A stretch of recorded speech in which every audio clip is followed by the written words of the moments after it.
Hello everyone, in this video I'm going to show you how to view Wi-Fi password on iPhone. So if you want to view Wi-Fi password on iPhone, here's how you can get it done. First you have to open your settings app on your iPhone, then you scroll a little, then you tap on the Wi-Fi option, which is right here. Tap on Wi-Fi, then you tap on this edit icon.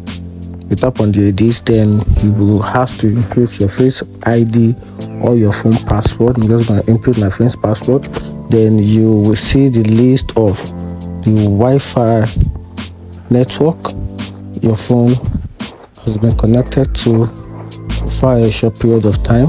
I can see right here I have about 4 of them. So I'm just going to tap on one to view the password.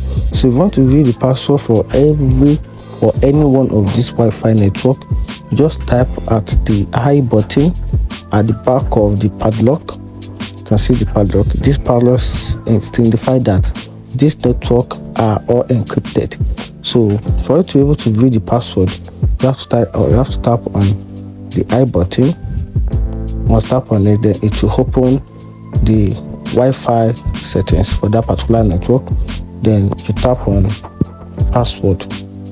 Then with that, you can have access to the Wi-Fi password, and that's it. If you find this video helpful, like and follow for more. Thank you.